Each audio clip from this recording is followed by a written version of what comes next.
शायद आप ये बात नहीं जानते, लेकिन इसी साल अगस्त में सेंट्रल अफ्रीका के एक छोटे से मुल्क बोंगो में प्रेसिडेंट अली बोंगो ओंडिम्बा के जीतने के बाद फौज ने बगावत शुरू कर दी। इस बगावत के नतीजे में बोंगो फैमिली की 56 साल हुकूमत खत्म कर दी गई। हुआ ये कि बोंगो में इलेक्शंस करवाए गए जिसमें अवाम ने खुलेआम धांधली और करप्शन विटनेस की। फिर क्या था, पूरे मुल्क में इसके खिलाफ लोग प्रोटेस्ट करने लग पड़े। जब ये प्रोटेस्ट बहुत ज्यादा बढ़ गए तो गबॉन ने 30 अगस्त 2023 को प्री डॉन कू किया और कैपिटल लिब्रेविल के अंदर तमाम की गवर्नमेंट बिल्डिंग्स, कम्युनिकेशन चैनल्स और स्ट्रेटेजिक पॉइंट्स पे कब्जा कर लिया। उनके नेशनल चैनल पर तकरीबन 1 दर्जन मिलिट्री पर्सनल्स ने हुकूमत के खात्मे का ऐलान किया। इसके अलावा 20 जून 2023 को वैगनर कंपनी, जो कि एक Russian government funded para military and private military company है, ने रशियन मिनिस्ट्री ऑफ डिफेंस और वैगनर कंपनी के लीडर के दरमियान होते हुए क्लैश के नतीजे में अटैक कर दिया। कुछ ही घंटों में सिर्फ उन्होंने 200 किलोमीटर का एरिया अपने कब्जे में ले लिया था, बल्कि वो रशिया की कैपिटल तक भी पहुंचने वाले थे। लेकिन बेलारूस के प्रेसिडेंट ने वैगनर के लीडर से बात की और उनको मजीद आगे बढ़ने से रोक दिया। इस तरह के अटैक्स को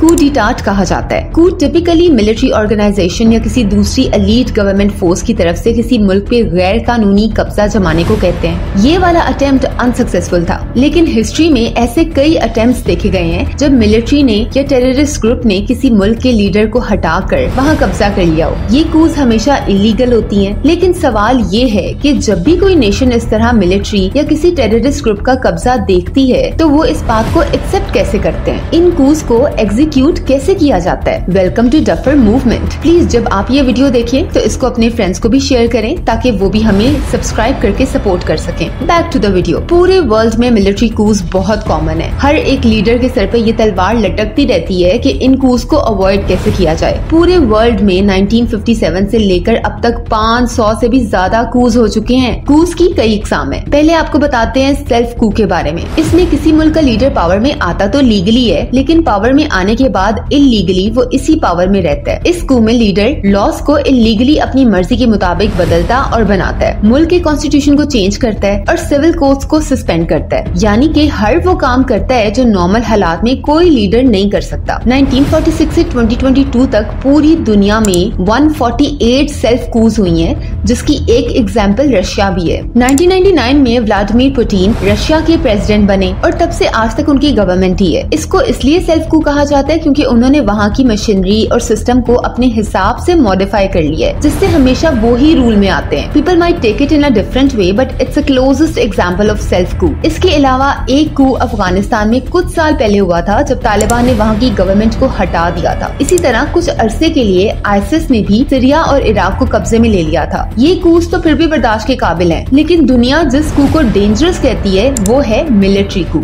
जब किसी मुल्क की मिलिट्री इतनी स्ट्रॉन्ग हो जाए कि वहाँ की गवर्नमेंट को हटाकर मार्शल लॉ लगा दे, इसको मिलिट्री कू कहते हैं। जनरली ये तब होता है जब डेमोक्रेटिक गवर्नमेंट वीक हो या हालात खराब हो, लेकिन कुछ मार्शल लॉज ऐसे भी लगे हैं जब जनरल रूल में आने के लिए एम्बिशियस हो जाते हैं और मुल्क को अपनी मर्जी से चलाना चाहते हैं। बहुत मुल्कों में ये कूज बड़े अरसे से चलते आ रहे हैं, जैसे म्यांमार, सूडान। इनफैक्ट पाकिस्तान में इंडिपेंडेंस से लेकर आज तक 3 दफा मिलिट्री कू हुआ है। अच्छा, अब बात करते हैं कि ये कूज एग्जीक्यूट कैसे होते हैं। वीडियो को स्किप मत करिएगा क्योंकि यहाँ से वीडियो बहुत इंटरेस्टिंग होने वाली है और आपके जहन में बहुत सारी ऐसी चीजें आएंगी जो आप करंटली देख तो रहे हैं, लेकिन उसकी रीजंस आपको अब समझ आने वाली हैं। वर्ल्ड में इस तरह की जितनी कूज होती हैं वो 4 स्टेप्स में काम करती हैं। जनरली कूज ऐसे कंट्रीज में इजीली एग्जीक्यूट होती हैं जहां पावर सिर्फ कम लोगों के हाथ में हो। जिस मुल्क में पावर का डिस्ट्रीब्यूशन ज्यादा होता है वहां पर कू करना मुश्किल होता है। कू करने वालों के लिए आसानी हो जाती है अगर मुल्क की एक्टिव गवर्नमेंट अवाम में मकबूल ना हो, लेकिन ये सिर्फ एडिशनल एडवांटेज है। जब किसी मिलिट्री ने सोच लिया है कि उन्होंने कू एग्जीक्यूट करना ही करना है तो वो इसको नहीं देखते कि गवर्नमेंट अवाम में मकबूल है कि नहीं। थाईलैंड, सियरा लियोन, म्यांमार और अफ्रीका की कंट्रीज ने कूज इतनी बार विटनेस किए हैं कि अब उनको फर्क ही नहीं पड़ता कि सिस्टम कौन रन कर रहा है। नेक्स्ट स्टेप है इन्फिल्ट्रेशन, जिसमें उन तमाम लोगों की लिस्ट बनाई जाती है जो किसी भी गवर्नमेंटल स्ट्रक्चर में पावरफुल है। इससे पता लगाया जाता है कि कू करने के लिए कौन फेवर में है, कौन मुखालिफ है और कौन उस लिस्ट में आता है जिसको फर्क ही नहीं पड़ता, उसे बस अपना काम निकालना है। अगर मुखालिफ ज्यादा हो तो अनडिजर्विंग लोगों को रिश्वत या कोई पावर का लालच दिया जाता है ताकि उनकी फेवर्स ली जा सके। ये स्टेप एक गेम की तरह है। अब एलाइज तो आ गए, लेकिन उनका क्या जो कूज की फेवर में नहीं है, इनको हटाया जाता है। कभी ट्रांसफर ट्रांसफर्स के जरिए और कभी सस्पेंशन के जरिए। तीसरी कैटेगरी उन लोगों की है जिनको कोई फर्क नहीं पड़ता, उनको छोड़ दिया जाता है क्योंकि उनके होने या ना होने से कूच करने वालों को भी कोई फर्क नहीं पड़ता। तीसरे स्टेप में चीजें कंपैरेटिवली आसान हो जाती हैं। अगर पहले दो स्टेप्स कामयाब हो गए हों तो इसमें अटैक किया जाता है और गवर्नमेंट पे काबिज हुआ जाता है। इस तरह के अटैक्स में स्ट्रेटजी ये होती है कि मार्टर्स पैदा ना किए जाएं ताकि किसी भी किस्म की रेजिस्टेंस ना मिले। अगर कू कुछ ही घंटों में सक्सेसफुल हो जाती है तो बेहतर है, लेकिन अगर कुछ वक्त लगे तो चांसेस है कि एक्सटर्नल एजेंसीज आ जाएं या बातचीत हो जाए तो वो कू नाकाम भी हो सकती है। ट्राई किया जाता है कि आम आवाम की तरफ खबर पहुंचने के तमाम रिसोर्सेज जैसे टीवी, इंटरनेट और कम्युनिकेशन बंद किए जाएं।